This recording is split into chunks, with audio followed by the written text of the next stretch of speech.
Yo, what's up, guys? It's Chee Chatman with the Sippin With Chee Podcast. We have a very, very special guest in the house tonight. It's going to be real fun, so I need everybody to tune in, kick your shoes off, pop some popcorn. It's about to get crazy. What's going on? It's your boy Brandon, or Classic, depending on where you know me from or where you see me at. You can follow me on Instagram, YouTube, everywhere at Classic TV.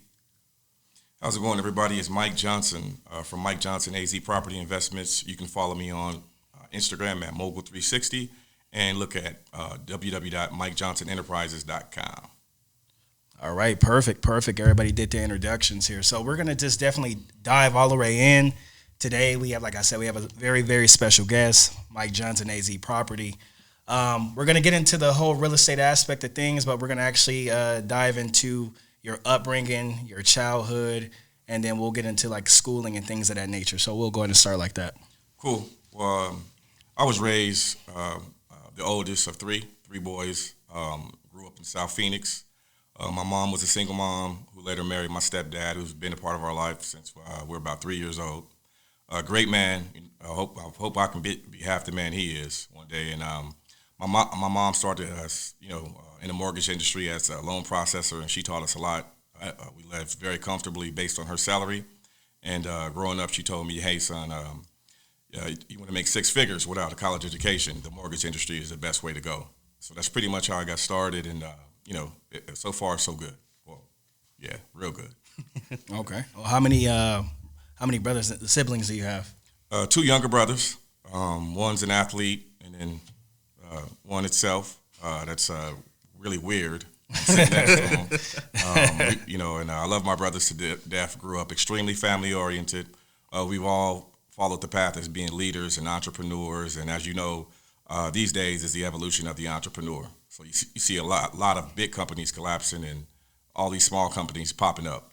And the big companies are buying the small companies and doing joint venture deals and stuff like that. So I'm happy to be here, and I want to share my story with everybody. All right, good, man. Appreciate that.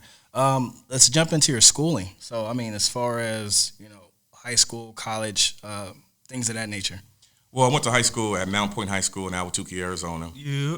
Yes, sir. Great school. The reason behind that school, I was getting bussed in from South Phoenix to go all the way to Ahwatukee. Strictly to have that little bit more of cultural diversity. So my parents wanted me to go pretty much mingle with all, races, religions, and so on. And we pretty much got along with everybody, made a lot of great friends and great education, and got a college scholarship to community college to play football, and broke my hand and saw a guy break his neck and didn't want to play anymore. Do it. I definitely understand that. How to do it. Yeah, definitely. We're gonna definitely jump into your job history. I know you're in real estate right now, but we're gonna jump into the jobs prior to the real estate industry. Yeah, what was the road to get you to where you are today? Exactly. Yeah. Gotcha. Well, my first job was at FedEx, using my body. They had me disposing of aid samples coming down the belt, bumblebees, bugs, Verizon phones. The best part about the job was the free vending machine and soda machines at payday. Worked really hard with my best friend, and got my first check, and it was $140. That job didn't last too long. Okay. So the biggest thing that I was taught was, instead of using your body, working at a warehouse making minimum wage and sweating, how about working in the office? So the crazy thing I saw was I was getting paid more to work at a desk as opposed to using my body. That's all I knew, was playing sports and using my body. That's all you see on TV. That's all they want to tell you. Is to be famous, you have to be an athlete or a movie star.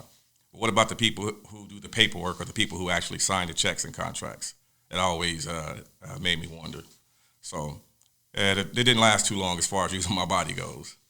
Okay. So in this situation, what made you jump into work smarter, not harder? Like what kind of brought you into that situation? Well, my mom kind of let me suffer for a while. She has a lot of relationships. She's been in the industry for over 30 years, and she kind of watched me to see my work ethic, because my mom's the type of person who's not going to refer you if she's not comfortable. So I pretty much had to work and job after job, and me getting frustrated. My mom made a phone call and got me my first mortgage job. I went from making $14 an hour to $21 an hour. And I with unlimited overtime, and I worked, and I loved it. So all my friends were working at restaurants and warehouses, making $200, and I was making at least $900 a week. 19 years old. So that kind of molds you into what you're currently in right now, into the real estate market. So we're gonna just jump right into your current career and how that started, and we'll go from there. Well, how I started investing in real estate is I grew up, a middle class family, and my siblings and other side of my family didn't have what we had. So that kind of hurt me, growing up. And I have a lot of aunts, and they were using subsidized housing and without housing, and I just really wanted to make a difference. And I got tired of seeing my family on the streets, and I got tired of one of my aunts, my favorite aunt. I'm sorry to say it. Her name is Josie. She would always cuss out her landlords or be upset with them and be like, she would always complain to me. So I always thought, like, what can I do to make life easier for her? Because she's one of the most hardest working, dedicated, pure loving, pure hearted people I've ever met in my life. So by the time I did buy my first fourplex, she had got extremely ill. So I had bought it, put all her furniture into place, put her dogs in there, fed the dogs, and I was waiting day after day just to surprise my aunt with her own place forever. And unfortunately, she was diagnosed terminally ill, and she never got to make it to the place. So it kind of hurt my heart and hurt my feelings to do all this work and get here, and she couldn't even reap the benefits. So that's the reason I actually started, and then I ended up liking it because I was operating with a purpose as far as helping those less fortunate with HUD and subsidized housing. Okay. So that being said, you found a passion in being able to use that as an outlet to help people in those situations. Absolutely, because I can relate to it, and I'm not afraid to say it. I didn't grow up everything perfect. You know what I mean? I saw a lot, and my mom and dad did their best to cover my eyes, so to say. But once you grow up in preteen, you understand exactly what's going on. So like, hey, mom, why are my aunts sleeping behind the school? When we're coming to school. So things like that. That's my fuel to keep going and to get those families in need off the streets and get them housed. Oh yeah, that's definitely great motivation. That's a great story that you led into that. What we're also going to actually do, I'm going to also ask you about the first property that you actually purchased, and how that went, how the process went, and things of that nature. The first property I purchased was off of 28th and Van Buren, 28th Avenue in Van Buren. It was an eightplex. One side was purchased on the FHA loan. For those who you don't know what the FHA is, it's Federal Housing Administration, and it requires the lowest down payment down, and it's the most credit-friendly loan program with the government. And it's typically owner-occupied, so it's 3.5% down. I purchased the property, was excited, was very hands-on, learned a lot, and then when I'm there, my mortgage payment was roughly maybe I think $1,100. My income on the property was roughly, I think, $8,400.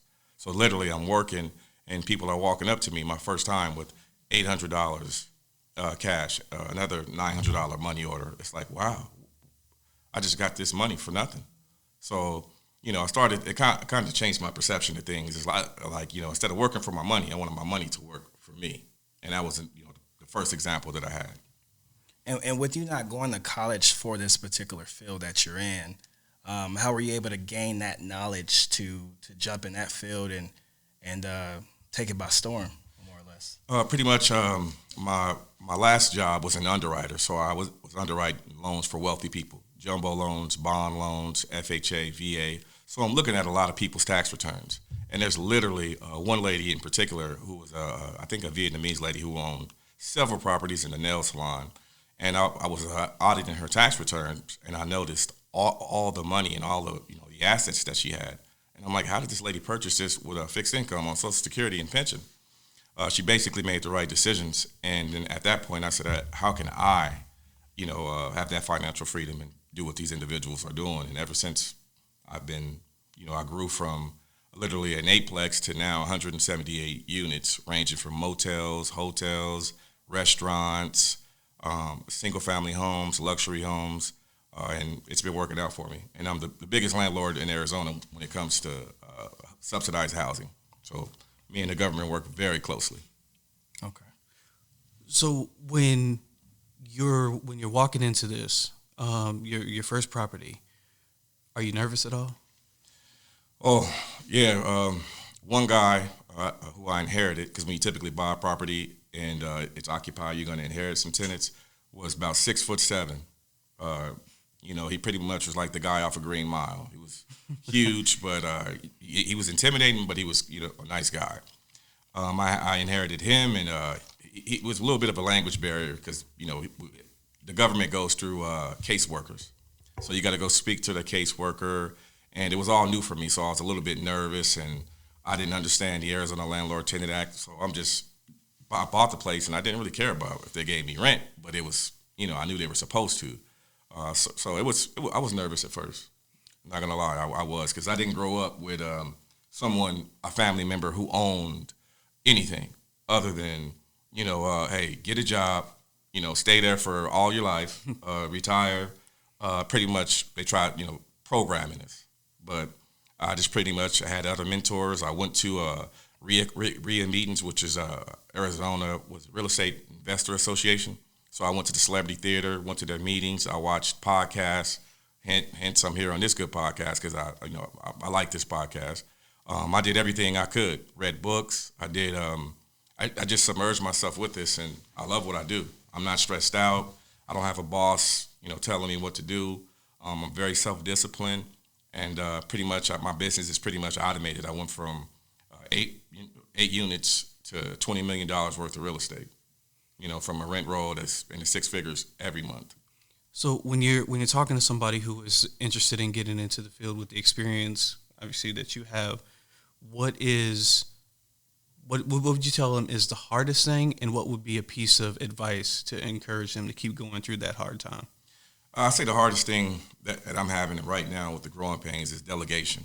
Being able to trust people and delegate responsibilities to people, because I'm really hands-on, and I really depend on myself, so it's hard to relinquish power and depend on someone else because maybe they don't feel as passionate as you, and maybe they don't have enough sweat equity in the game.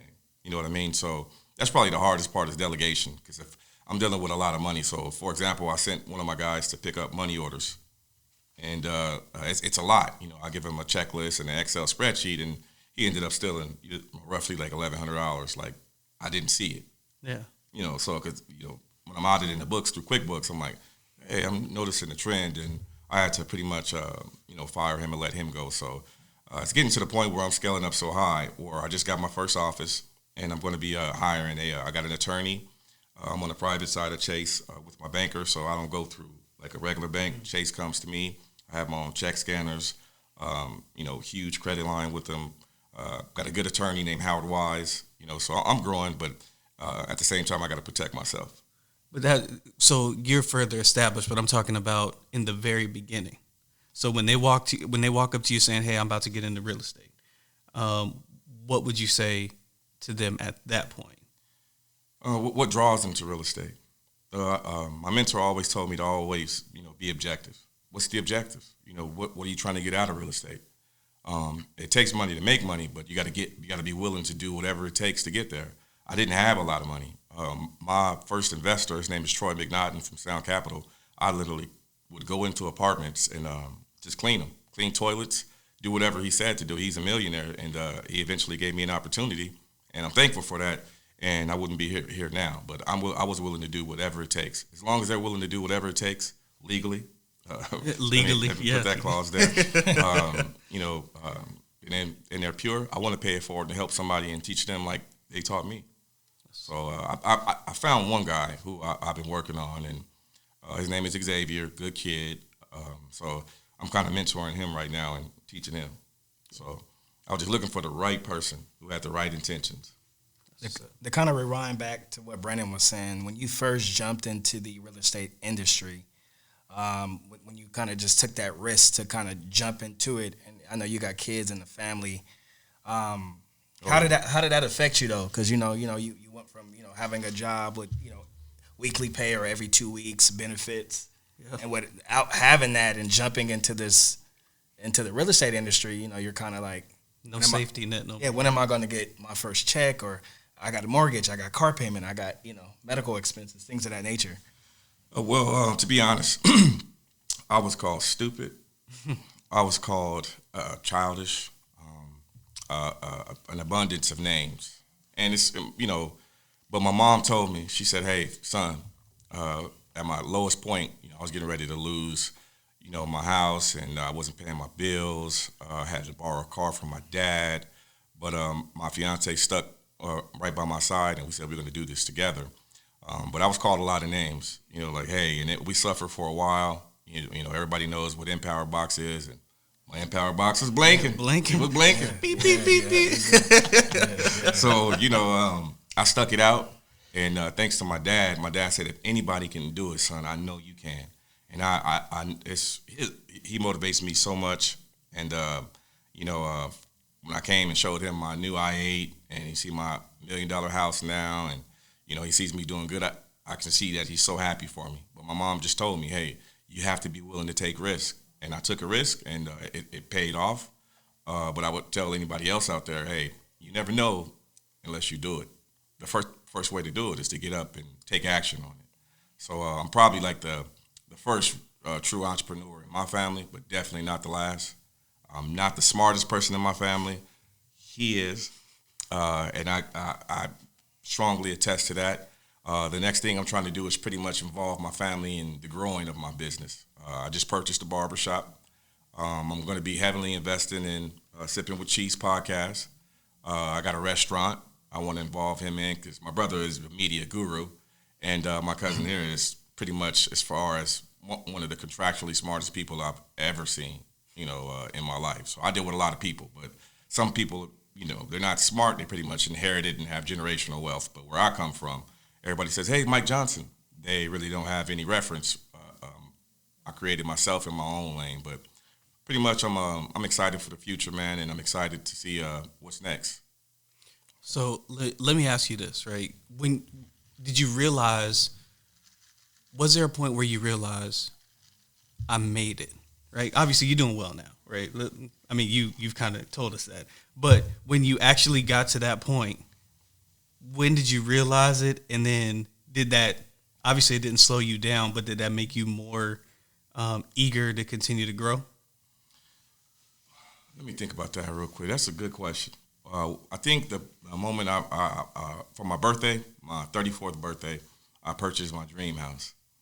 And I was in there by myself, six bedroom. I got a guest house, big pool right on the mountain, stay next to the Jerry Colangelo's grandkids. And I woke up, I got an arcade in my house, and I just looked around my living room, and I was like, wow, this is my house. Then I went to my garage, and I saw my cars. I got my dream classic car. I bought my brother his dream classic car, my dad.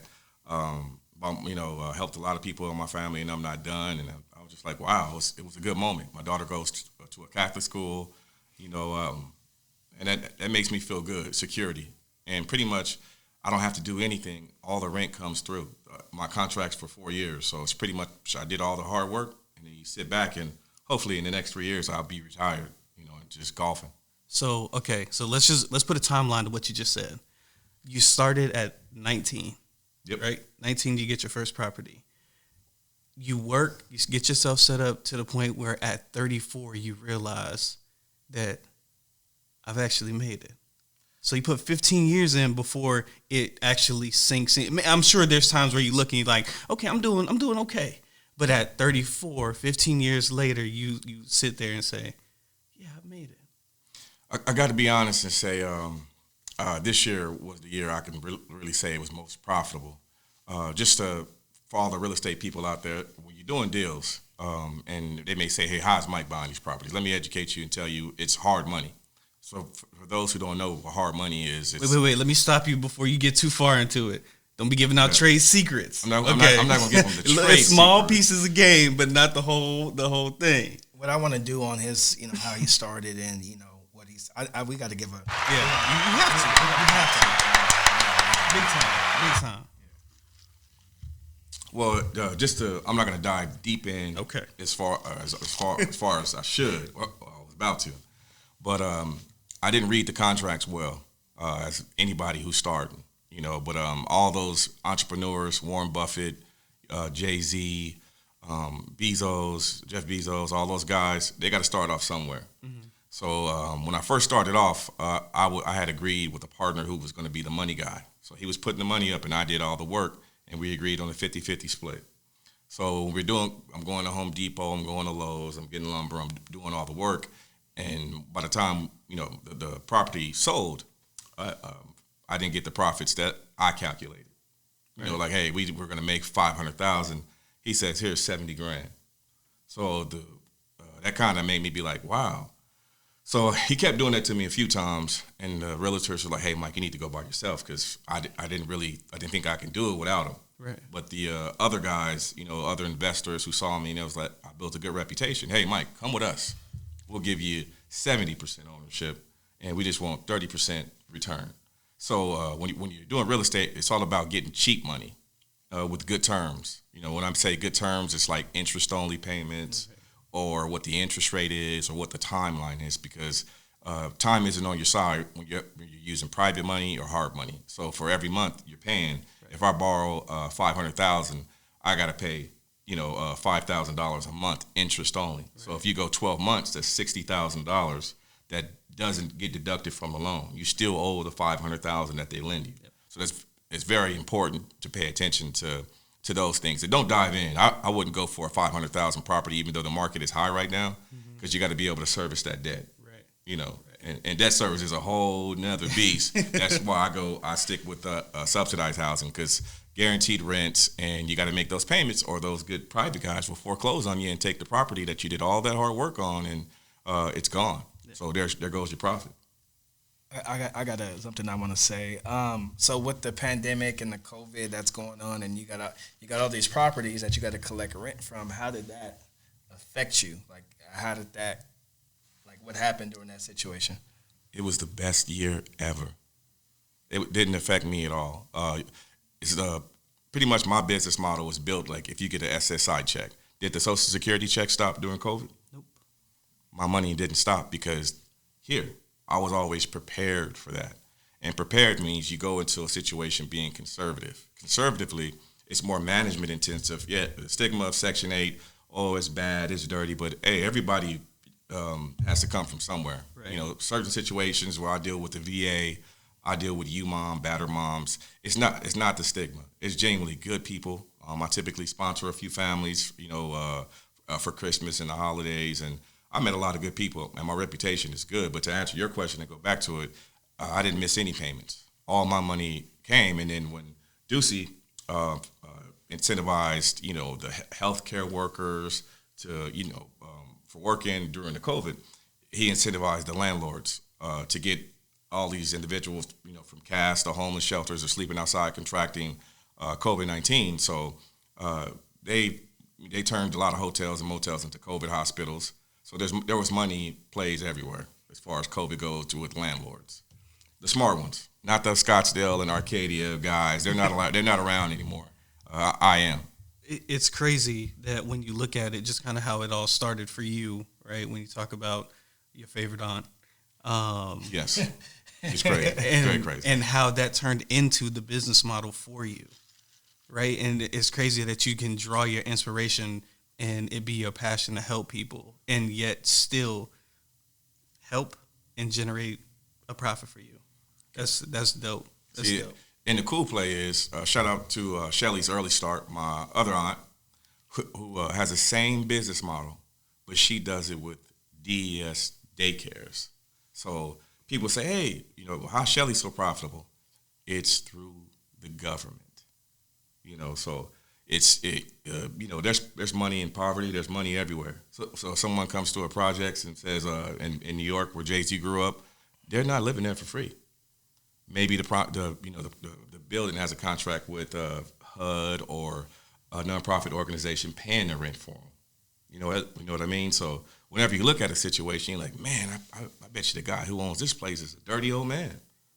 No, he's a CEO up in the high rise. He just some of those individuals have the slumlord mentality, which I definitely don't have. If I wouldn't live there, I wouldn't let anybody else live in any of my units. That's what's up. That's what's up. Yeah. So that being said, have you, if you can answer it, if not, it's fine. Have you branched out to not only other states, but are you looking to go internationally? I'm going to Seattle Tuesday through Thursday. We got properties in Cedar, Texas. I got properties in Tennessee, Nashville, and we're looking at Seattle, Washington. So I'm going to Seattle Tuesday through Thursday. But Tennessee is pretty cool. I like it. I probably would like to retire and live in Tennessee. It's very green, beautiful. I hung out with my mentor at the Kid Rock Bar, sung a little country, had some Tennessee whiskey. Chris Stapleton, I'm a huge Chris Stapleton fan, so we had a lot of fun. And, yeah, man, I don't plan on going international yet, but as far as other states, I get a lot of deals, and the hot spot is Tennessee right now. Tennessee is the next boom. They're pretty much buying one lot and subdividing it into two and building tri-story condos off of one lot. So for one example, me and my partner did a deal in Tennessee. We bought it for $148, put about $220 into it, then we sold it for $940. Yeah, so it's huge profit margins, and like I said, once you're making a profit and you're doing business, and you got the tax returns, you got your QuickBooks profit and loss statements set up, and you can pretty much go shop for whatever you want as far as credit, as far as fleet cars, company gas cards. They'll give you anything. As long as you got the financials and you got the bank statements to back it, you can get whatever you want. That's what's up. So pay attention to those. No overdraft fees, y'all. So yeah, I know you. Yeah. So kind of. You don't know me like that. With you're very giving, very understanding, very nice. How has this field impacted your attitude? Like a lot of people, you think people try to get over on you? Like, how has your attitude changed? Because I know a lot of people say it's a cutthroat industry. Right? It is. I honestly say, during the last 4 years of chasing this dream, I haven't had one friend from my past. None. All my friends told me I was crazy, or they didn't want to be a part or work for me and work with me. Why? I don't know. I'm a very giving person, like my brother said. That's probably been the toughest part, because you bust your butt and you're like, man, where's all the people? When you finally get to where you want to be, and there's no one's around. Like, hey man, let's go to Puerto Rico. It's on me. Oh, I can't, man. I don't have any more sick time.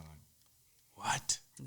And he's like, hey, I'm not gonna say who told me this, but one time, this guy here, this kind of changed my life too. I'll never forget this. And he's gonna get mad when I tell you. I said, hey, how's work been going? Oh man, this dude's always on time. I swear to God, he's probably had 2 jobs his whole life. He's never been on a performance improvement plan, a PP, whatever they call it. A PIP. A PIP.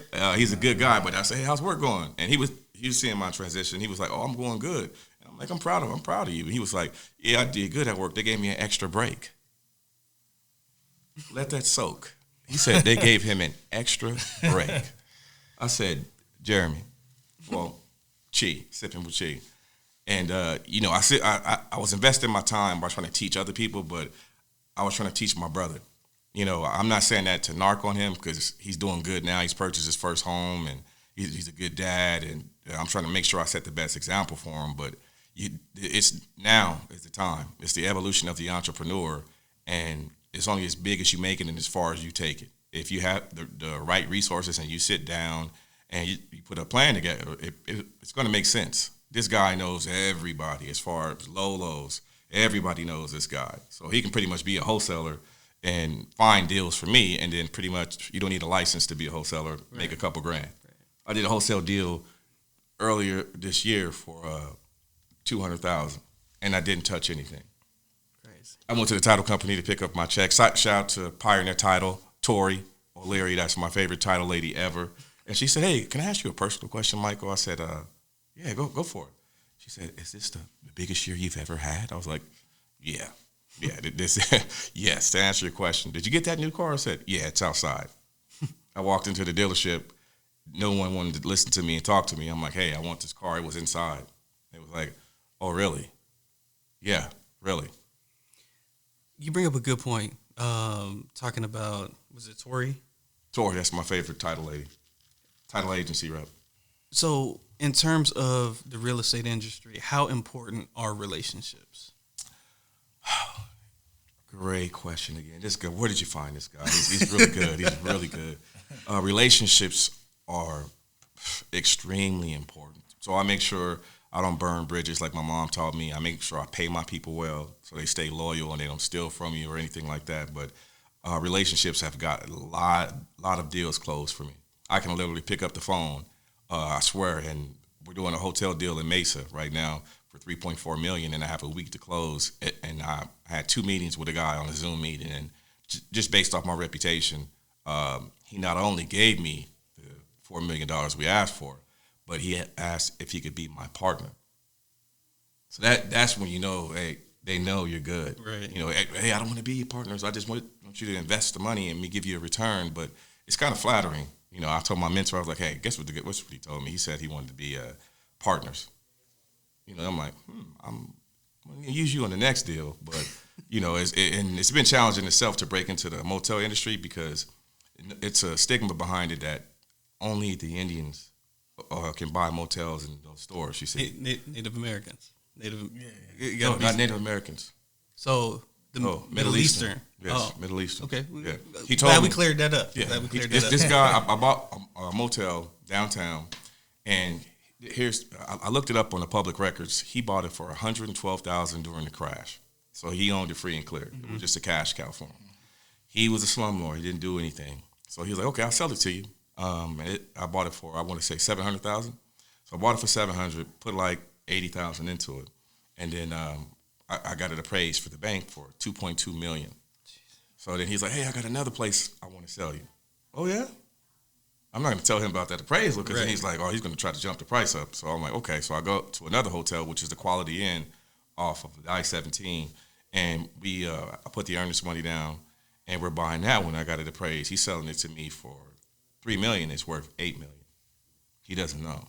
So hopefully this already contracts are signed, so he can't do anything. He can't do that. When it's dropped. When it's dropped, it's too late. Too late. Too late. So those type of deals. But he's like, hey, I got the Indian community getting mad at me for selling you these hotels. I'm like, hey, I made the place look nice. Right. Why does it have to be about, ethnicity or race, religion? You're like, hey, but that's just how it is. But I got tough skin, so at the end of the day, it's about those green bills, so you can say whatever you want to say or do that, but as soon as I purchase the place, adios. I know what I'm going to do, but it's pretty much, I bought that place as a value add deal. So you have to be able to see the value. Oh, maybe I can add granite here, or maybe I can add some more square footage to maximize the investment or the return. Mm-hmm. So it's like he made a mistake, but they're panicking because the hospitality industry is suffering right now. Right, exactly. From the COVID and correct. People don't want to go to motels, so they're doing conversion to true apartments. Right. So and that's a whole other story to convert a motel to an apartment. You have to put a kitchenette in there. A kitchenette. Yeah. You have to have a stove. You have to have the right ventilation. It's been challenging, but like I said, for example, on the 70 unit, the average rent from HUD is about $1,400, and you times that by 70. And the debt service is, as a traditional loan, roughly maybe $14,000 a month, and you're making, a little over $85,000 a month.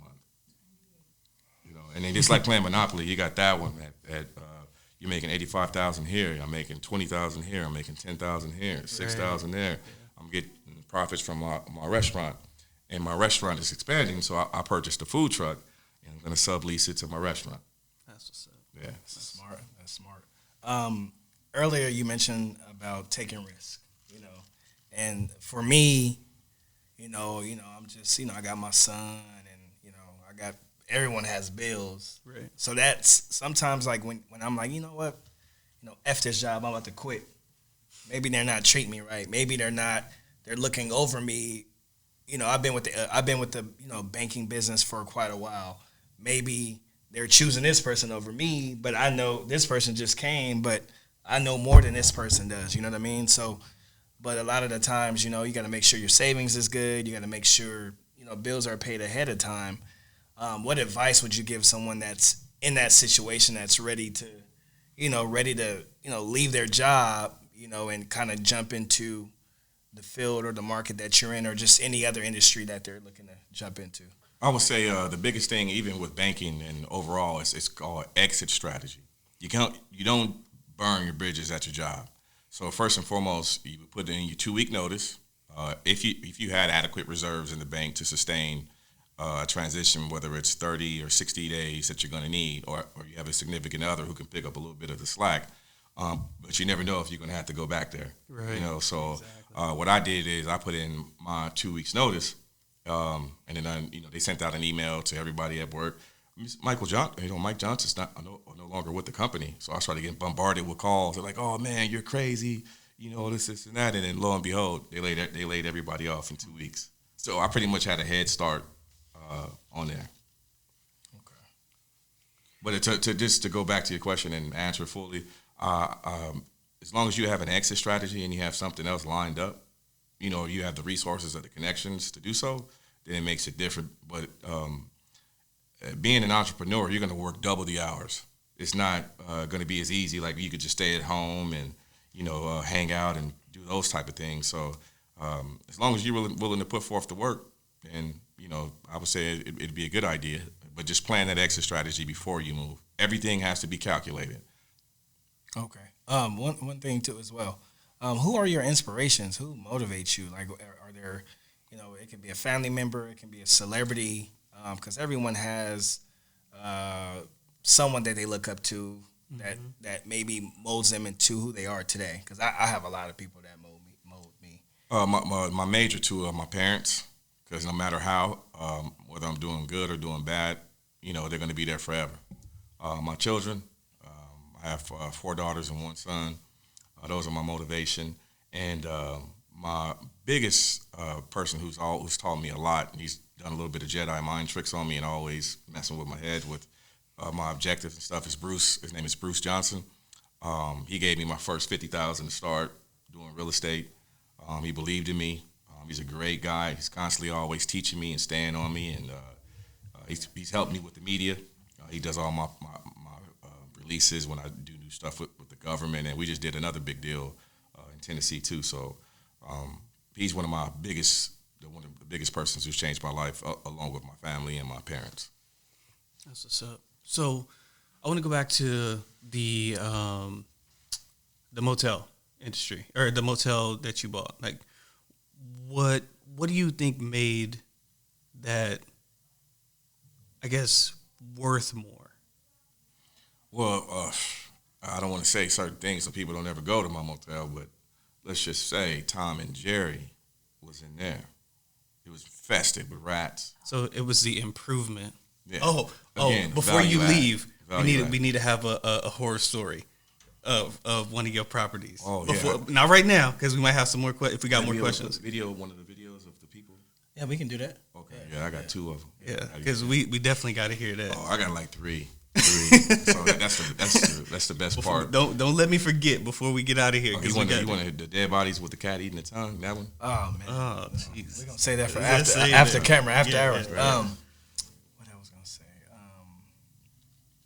Any regrets? Any regrets? Besides bad partners? No, I don't think I have any regrets. I like the struggle because I wouldn't be able to appreciate it this much. Save regrets. Or bad deals? Partners that kind of... The only bad partner I had was they took advantage of me. You see that all the time.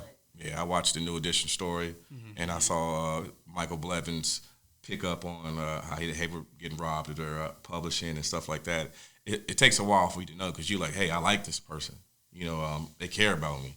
But, you see them making all the money and you do all the work, you're like, that doesn't really make sense. Yep. So, I may not have as much there, but I took a leap of faith, and the reputation is everything. So from Clear Funds, these guys on Insight.com, there's some great friends of mine, Sound Capital, SWH Funding.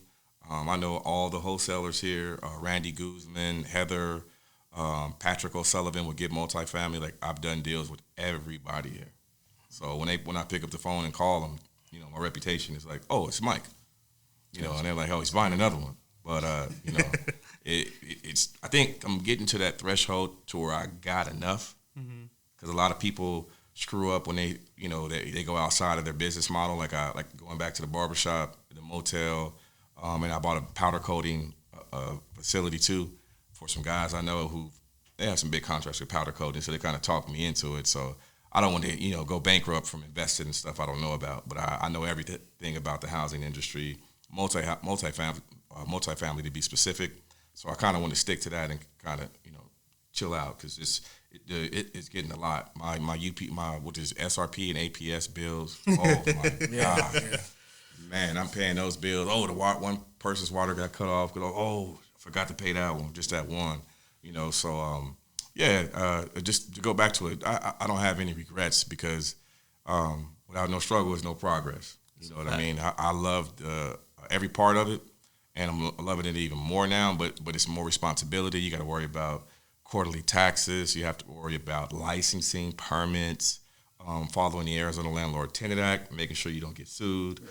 I got a great insurance agency, Monty.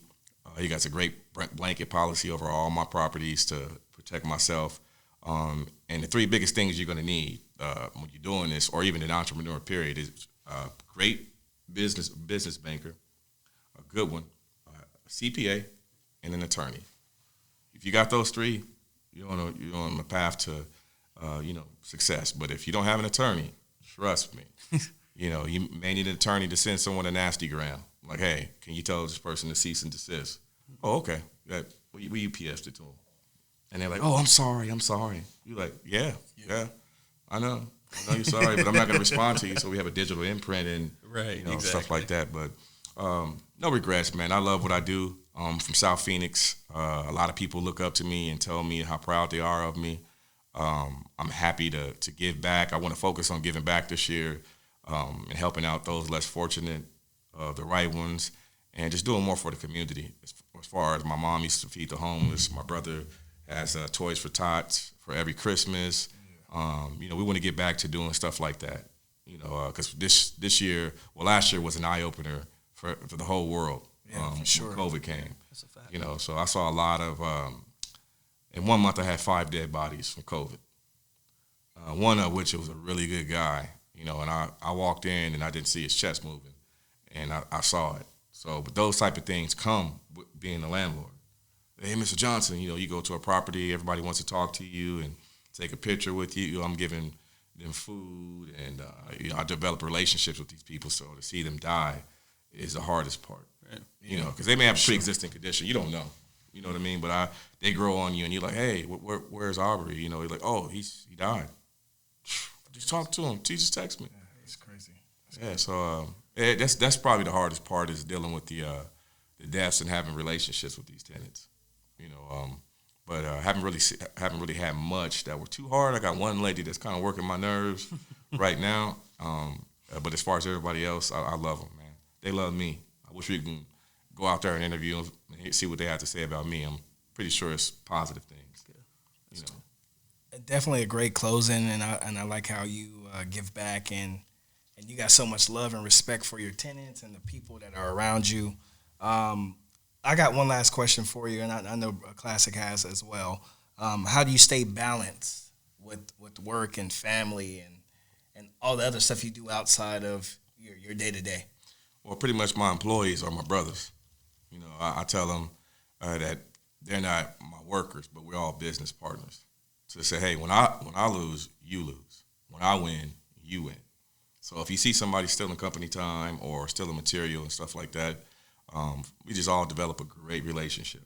Like, they all love me. We have fun at work. We get the jobs done. We're operating with a purpose, and just the relationship I have with them alone, and then still being able to come home to my kids and my daughters loading up my vending machines, trying to get them the little entrepreneurial spirit, and doing stuff like that keeps a great balance. And then seeing these people cry when they move into their apartments, just happy to get off the streets. That's a humbling experience. You're like, oh, man, I'm just so happy and grateful for the opportunity. So those things keep a great balance. But if you ever need a wake-up call, anybody out there, you can drive down to Cass Homeless Shelter and just see all the people in tents sleeping outside. That's what's up. So until they're housed, I got to keep going. Yeah. I want to try to decrease the homeless population. I don't know if you see it, but literally, if you're driving downtown, you'll see people with SMI, seriously mentally ill, just walking around. And growing up, I didn't really see a lot of homeless people. Right. And we was everywhere, But today, just go down Van Buren and It's crazy. hundreds and hundreds of homeless people. Yeah, that's true. You're like, hey, but that's somebody's kid, somebody's family. You want to ask, like, hey, how did this happen? We remember that time when we were younger, we fed the homeless guy, and he had Louis Vuitton luggage. And I was like, hey, why does he have Louis Vuitton luggage? He said, hey, I'm down to my last dime, and I'm getting ready to sell my luggage. But he just literally had some hard times. Guy was going through a divorce, mental illness, depression. Depression is huge. Real. Yeah. Huge in these days. So, everybody has a story. Everybody does. Yeah. So you really can't judge them. You don't know what led up to this event. Exactly. So when I'm hanging out with my tenants, sometimes I'll pick their brain and have, a bite to eat and ask them a few questions to get to know them. And then they'll tell me some people are from the East Coast, some people from North Side, all over the world coming to Arizona. But I love what I do. Appreciate that, yeah. Last question. We couldn't talk about real estate and not talk about the market and what you foresee happening over, the next maybe 1 or 2 years. We're pretty much, I would say it's top heavy as far as the market goes. A lot of inflated values. I think this is as high as it's going to get. The only place to go is down, with the presidency change, policies changing.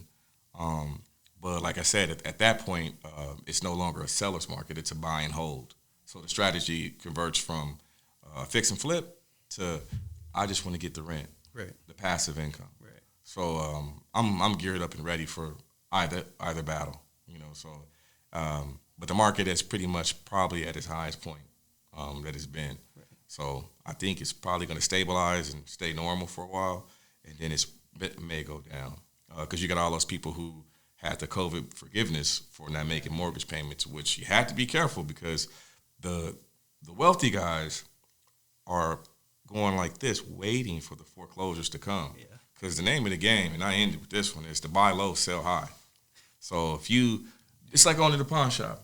You go to a pawn shop, I got the money right now. They're in need of the money. Exactly. So it's called, I'm not going to say predatory, but it's life. It's real. Yeah. You make a lot of money from having cash on hand because you can get something for 70% off if they need the cash right now. Yep. So I've learned that. So the guys who watch your foreclosure, people are getting those notices in the mail. We buy foreclosures and this, and that. There's money in everything. Yep. Who drove the market to get to this point? We know who did that. This was planned. But you have to be prepared for it, which is reserves and being able to switch the business model. From you're not going to buy a house with $200,000 equity. No, they're not going to sell it to you with no more equity. They want all the money.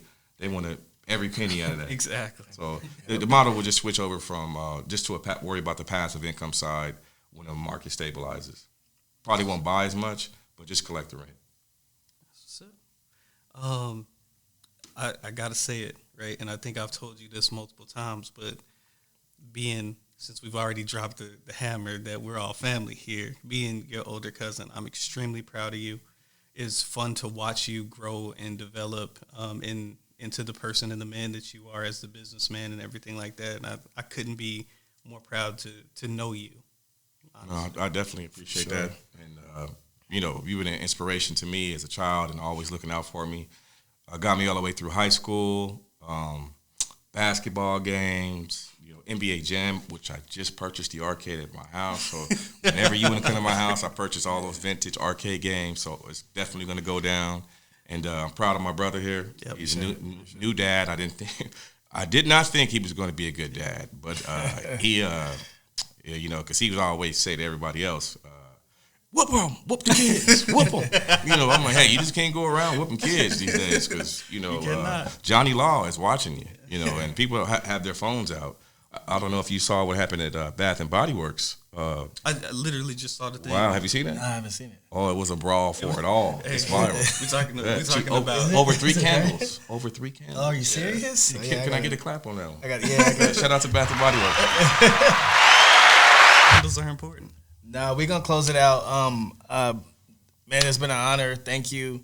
You know, me being your baby brother and seeing you be a staple to the community and just learning. Just kind of, you know, I may not say stuff all the time, but I'm watching and I'm learning and I'm writing stuff down because eventually I want to be where you're at. You know, I'm just waiting on you to tag me in. You know what I mean? Like DX. And also I want to give a shout out to all the sponsors: Lolo's Chicken and Waffles, Classic TV, Elite Cut and Clothes on Mill Avenue, Mike Johnson AZ Property, Inspired Photography, Art by Art, and yeah. I appreciate it, man. Thank you guys for tuning in. And if you got any questions, reach out to Mogul360 on Instagram. And if you're looking for a property, apartment, www.mikejohnsonenterprises.com. All my information is there. You can leave your contact information, and someone from my office will be reaching out. That's it. If you haven't already, go to Classic TV on YouTube and on Instagram.